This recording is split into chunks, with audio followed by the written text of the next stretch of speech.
Let's talk about how to study your piano vocal score when you're interpreting an art song. Your technique and your diction and your dramatic interpretation are all very important for your performance. But if you really want to understand what the composer thinks and feels about the poem, you need to look at the piano part. You need to study the textures and the harmonies and rhythms and see how the voice part and the piano part interact with each other to really get a good feel for what the song is saying. Here's a poem by Friedlander. It's called Lachen und Weinen, and I'd like to read you an English translation of the first stanza of this poem. Laughing and crying at all hours of the day, love can make you feel so many things. In the morning, I laugh for joy, but why I'm crying now that it's evening is something I really don't understand. Well, the poem talks about laughing and crying. So how can I tell whether the song is going to be happy or sad? Let's listen to the introduction of Franz Schubert's setting of this song and see what you can learn from that.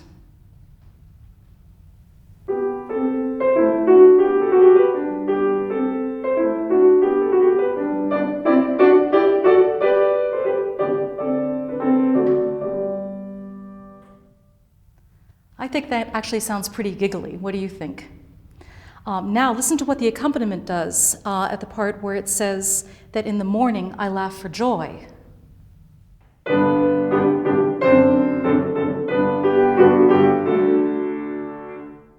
That to me still seems to be pretty joyful, and I sort of hear a sort of ha, ha, ha, ha kind of laughing motive in the piano. But what does the piano accompaniment do when the part comes where now it's evening and I'm crying?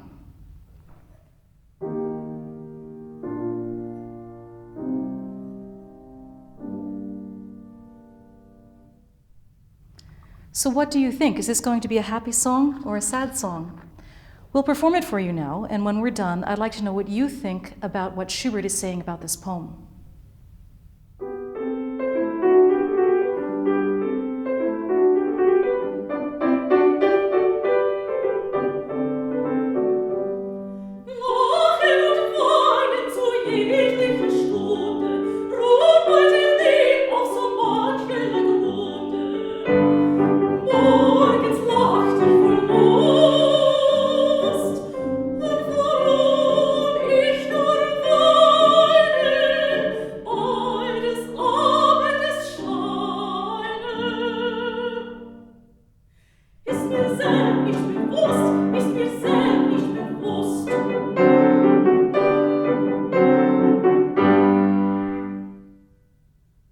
Carol's going to play the beginning of the piano part of a song by Robert Schumann.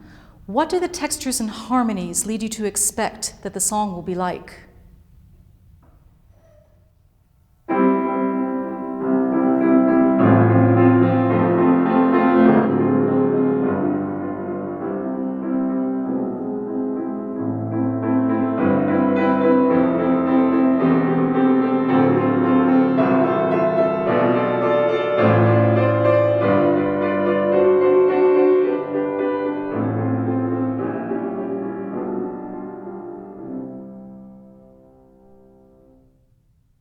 This is Matthew. He and Carol are going to perform Ich krolle nicht, which is the song that you just heard Carol play the introduction for.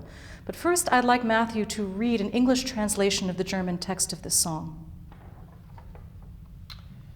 I bear no grudge, although my heart is breaking, and love is lost forever. I bear no grudge. Although you shine in your cold crystal splendor, no beam of light falls upon the night of your heart. I have always known it.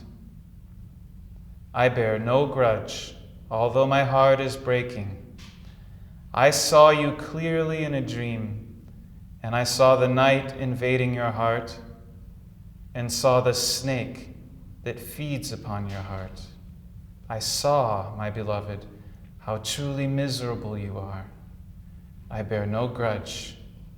I bear no grudge.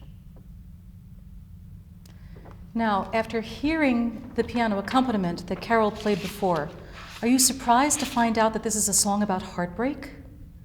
Why do you think Schumann writes the music the way that he does for this song?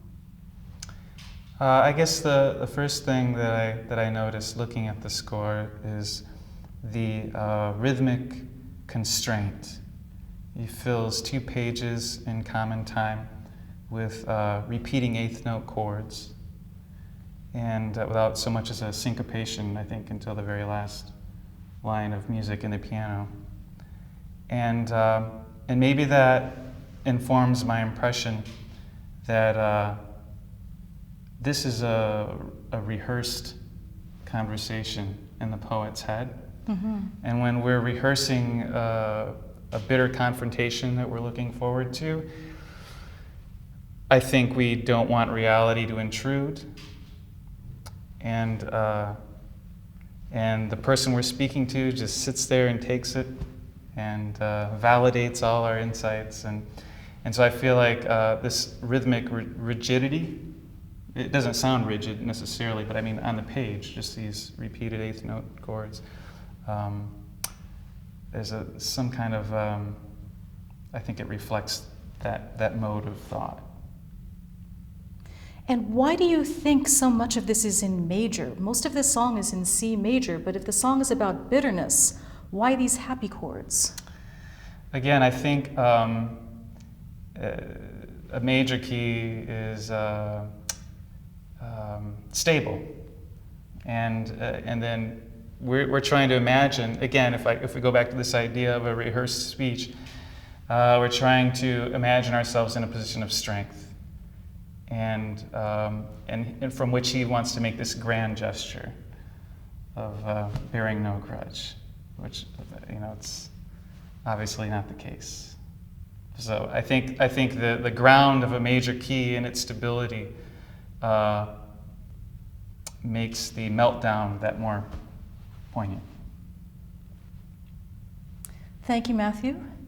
Now, listen to this performance and see what you think about Schumann's use of harmonies and textures in the piano writing.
So I challenge you to look at your art song accompaniments and play them for yourself and see what you can learn about the songs.